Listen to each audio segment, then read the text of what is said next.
Assalamualaikum warahmatullahi wabarakatuh. Perkenalkan, saya Muhammad Des Lutfi dengan NIM 102022400246 dari kelas 10 dari kelas SI 4810 dan dari grup 10.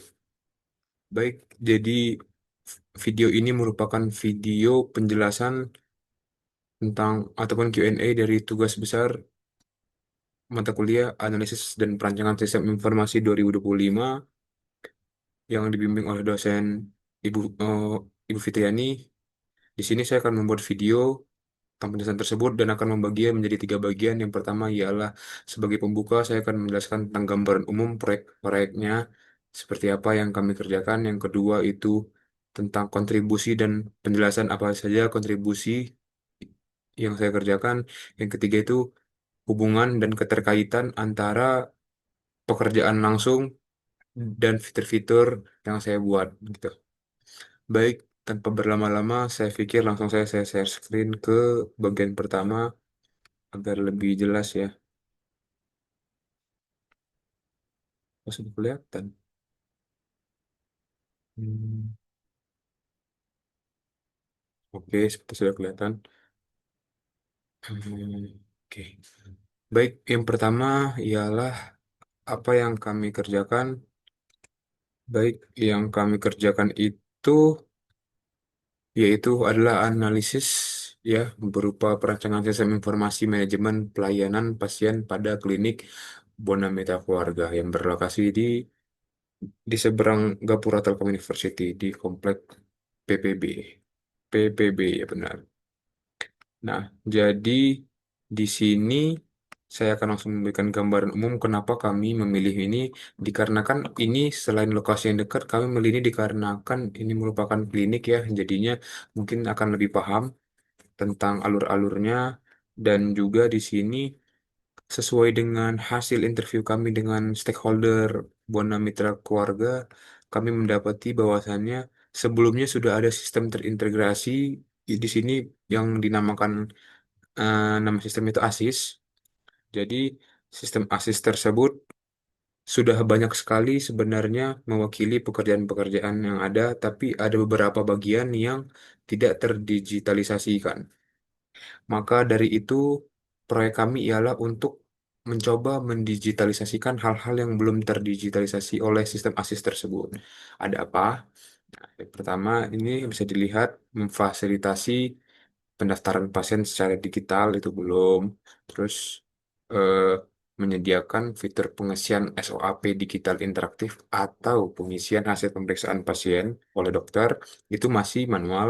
Terus ada mengimplementasikan sistem e-resep, resep elektronik yang saat ini masih digunakan tulis tangan oleh dokter. Terus menyediakan tanda tangan digital pasien itu apa ya berupa konfirmasi kedatangan pasien oleh resepsionis atau front office. Terus di sini juga ada dashboard pasien yang di mana fitur-fitur ataupun yang akan kami bangun ini digunakan agar agar meningkatkan efisiensi dan transparansi dari pelayanan ini. Nah, jadi sebagai gambaran umumnya kebutuhan fungsionalnya itu masing jadi di sini itu ada empat aktor yang dimana masing-masing aktornya itu bisa memiliki dua fitur atau dua use case yang dimana seperti inilah beberapa apa namanya di sinilah penjelasan dari kebutuhan-kebutuhan dari aktor-aktor yang ada dan terlibat. Yang pertama kalau dari pasien itu sistemnya harus menyediakan fitur pendaftaran mandiri seperti yang saya bilang, terus sistemnya harus bisa menampilkan riwayat pemeriksaan pasien yang sebelumnya itu kalau melihat dari pemeriksaan tuh harus lapor ke apa namanya harus lapor dulu ke resepsionis baru dikasih seperti kertas gitu. Jadi ini harus digitalisasi. Terus dari admin front office atau resepsionis itu sistemnya bisa menampilkan daftar pendaftaran yang masuk dan bisa mengkonfirmasi. Terus sistem ini harus menyediakan fitur pembayaran dan apa ya pencatatan transaksi berupa bisa generate stroke. Terus di sini untuk dokter ya saya sendiri yang membawahi fitur ini itu yang pertama dokter itu harus bisa mengisi SOAP digital ataupun hasil pemeriksaan secara digital. Terus yang kedua, dokter itu harus bisa menulis e-resep secara digital agar mengurangi human error. Nah, untuk yang keempat ini dari apoteker itu sistem harus bisa menemukan daftar resep masuk yang tadi dibuat oleh dokter dan juga sistemnya ini harus bisa dipakai untuk si apoteker itu mengelola si obat tersebut. Oke, baik, langsung saja kita ke bagian kedua, yaitu kontribusi saya apa saja di sini. Nah, jadi kontribusi saya lumayan banyak di sini. Yang pertama saya mengerjakan laporan. Ini laporannya saya dan teman-teman kerjakan. Terus saya mengerjakan use case diagram. Saya mengerjakan activity diagram. Saya mengerjakan sequence diagram. Saya mengerjakan class diagram, deployment diagram. Dan juga saya juga mengerjakan komponen diagram. Nah, mari kita awali dengan penjelasan use case diagram. Nah, kalau di sini use case yang saya buat itu apa? Di sini dikarenakan saya membawahi dokter, maka use case-nya adalah mengisi SOAP digital dan membuat e-resep. Nah, ada dua berarti. Dan di sini saya akan langsung menjelaskan aja deskripsinya.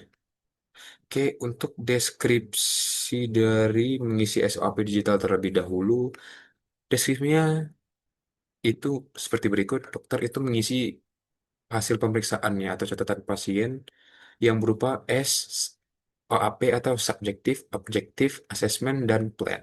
Nah, jadi nanti SOAP tersebut juga bisa dilihat langsung oleh si pasien di fitur di fitur pasien yang akan dijelaskan mungkin oleh teman saya nanti di videonya sendiri.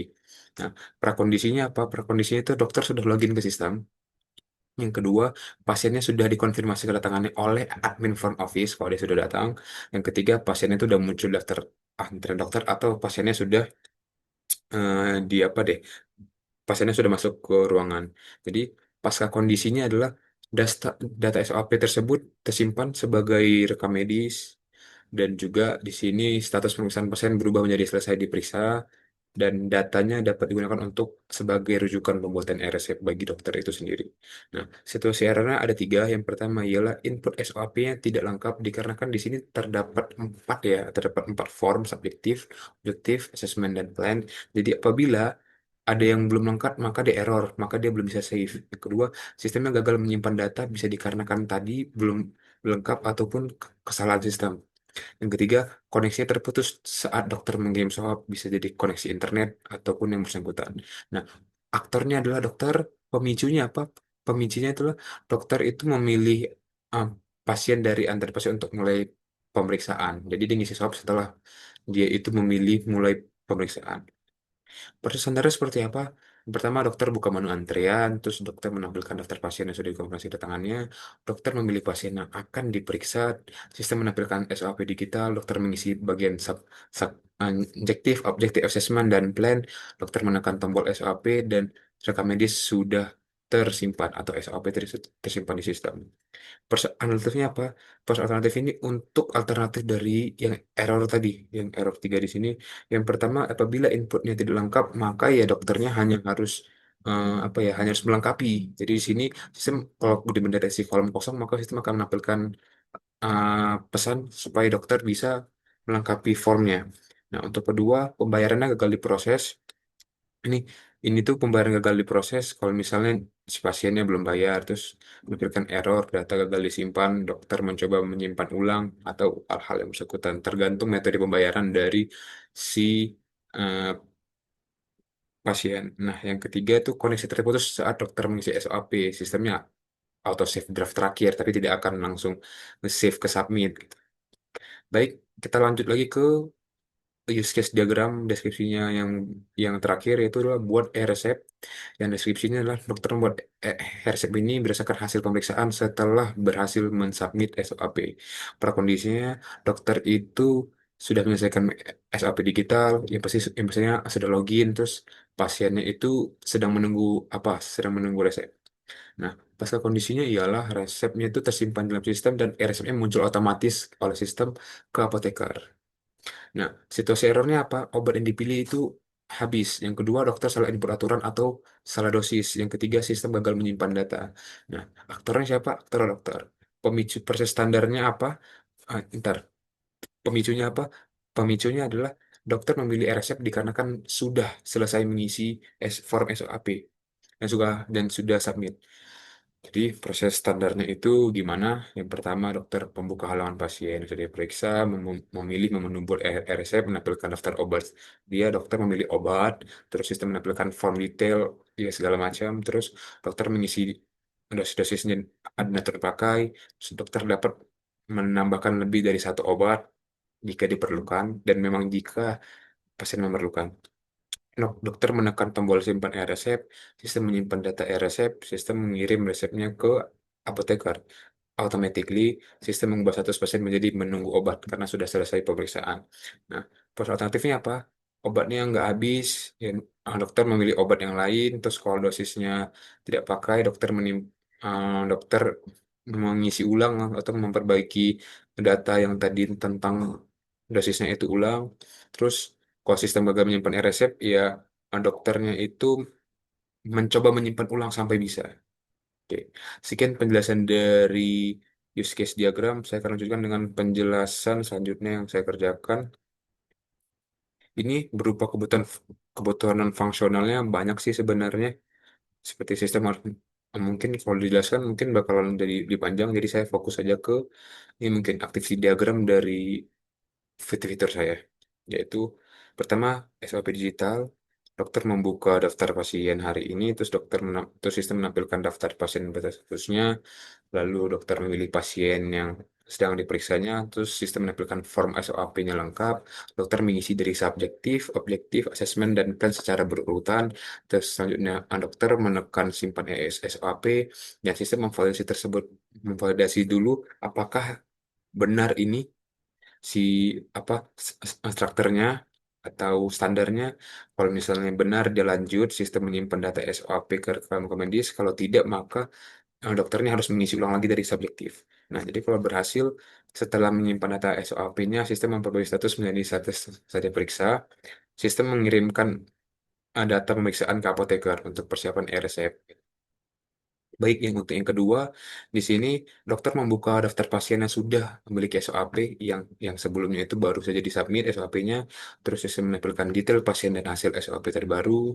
Lanjut, dokter menekan menu buat e-resep. Lanjutnya, sistem menampilkan form pembuatan resep elektronik. Terus dokter mencari dan memilih obat yang diperlukan, mengisi detail resep, dosis jumlah obat akan pakai dan apa namanya dan additional notes. Terus kalau misalnya sudah sistem validasi ini kelengkapan formnya dulu. Apakah lengkap? Kalau dia lengkap dia lanjut, kalau tidak dia em, memberikan notifikasi belum lengkap dan balik lagi dokter harus mengisi ulang sampai bisa. Terus di sini apakah form sudah lengkap? Ya sudah, sistem menyimpan e-resepnya ke database rekam medis. Lalu sistem langsung mengirimkan e-resepnya ke apoteker automatically. Yang terakhir sistem memperoleh status pasien menjadi menunggu obat. Oke, untuk activity diagram sudah, lanjutkan ke sequence diagram dari SOAP digital dulu. Nah, di sini tolong apabila sedang mendengarkan, tolong diperhatikan lifeline dan nomor-nomor tas yang saya akan jelaskan. Yang pertama, dokternya itu membuka page SOAP. Nah, jadi pada saat dia di dashboard, terus dashboard menginformasikan ke controller page, terus dia minta page SOAP, terus controller nyambungkan ke SOAP page. Tunjukkan. Terus di sini yang kedua, dokternya itu milih pasien yang mau dibuatkan SOP-nya, terus SOP page mengirimkan informasi ke controller minta datanya ke entity pasien, pasien mengirimkan data, dan controller menampilkan datanya ke page-nya. Yang ketiga, input SOAP. Ini jadi si dokter ini input dulu subjektifnya, dia set dulu objektifnya, assessment-nya, plan-nya, baru di sini harus validasi apa ya form dulu. Jadi SOP controller ini recursive message dulu, validasi formnya sudah benar, maka dia menampilkan di sini kalau misalnya validasinya berhasil, baru dokternya yang terakhir yang nomor 4 akan submit. Di sini dia submit SOAP, controller ke entity SOAP, verifikasinya sukses berarti sudah benar, terus SOAP ke controller disuruh menampilkan si hasilnya, lalu controller ke page menampilkan bahwasannya submitnya sukses. Oke. Dan SOAP sudah di dan SOP-nya sudah berhasil diisi. Nah, lanjut ke membuat e-resep. Jadi di sini klik dokter klik e-resep dari apa nih resep dikarenakan tombolnya itu ada juga di SOP karena dokter nggak bisa ngeresepin kalau belum ngisi SOP. Lanjutnya ke controller menampilkan resep.